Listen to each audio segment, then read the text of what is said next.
Power star Pawan Kalyan ఎక్కడ? Power star Pawan Kalyan పుట్టినరోజు వేడుకలు సెప్టెంబర్ 2న ఘనంగా జరిగాయి. ప్రతి పుట్టినరోజుకి పవన్ ఎవరికి అందుబాటులో ఉండరన్న విషయం తెలిసిందే. కానీ ఇప్పుడు ఆయన కేవలం సినీ హీరో మాత్రమే కాదు, ఏపీకి డిప్యూటీ సీఎం గా ఉన్నతమైన హోదాలో కూడా ఉన్నారు. రాష్ట్రంలో ఎన్నో ఘటనలు జరుగుతున్నాయి. ఆడవారిపై అత్యాచారాల దగ్గర నుండి అచ్యుతాపురం పరిశ్రమలో పేలుడు వరకు ఎన్నో ఊహించని సంఘటనలు జరిగాయి.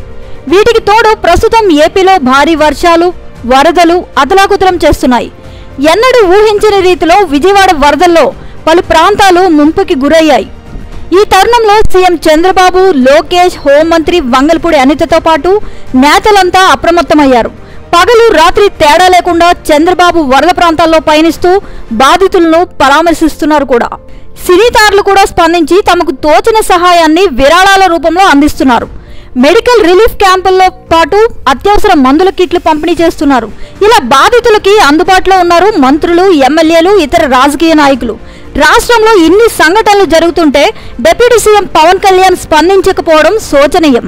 ప్రజలకి అందుబాటులో ఉండాల్సిన సమయంలో పవన్ ఎక్కడికి వెళ్లారంటూ ప్రతిపక్షాలు దుమ్మెత్తిపోస్తున్నాయి. ఇది ఇలా ఉండగా ఏపీలో వరద పరిస్థితి గురించి తన పార్టీ నేతలతో ఆన్లైన్ సమావేశాన్ని నిర్వహించారు పవన్. వరదల సంగతి పక్కన పెడితే మాజీ సీఎం జగన్ పై తన అక్కసును కక్కారు. గతంలో జగన్ ఏం చేశారో విమర్శించారు. దీనికి పలువురు కౌంటర్ కూడా ఇస్తున్నారు. పవన్ కళ్యాణ్ హైదరాబాద్ లో కూర్చొని ఏపీలో వరద గురించి మాట్లాడడం ఏమిటని నిలదీస్తున్నారు కూడా.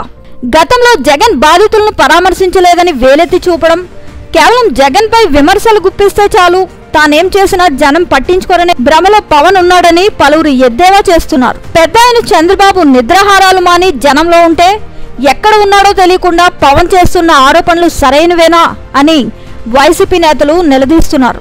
దమ్ముంటే జనంలోకి వచ్చి మాట్లాడాలని ఛాలెంజ్లు విసురుతున్నారు. మరి దీనికి పవన్ కళ్యాణ్ ఏ విధంగా స్పందిస్తారో చూడాలి.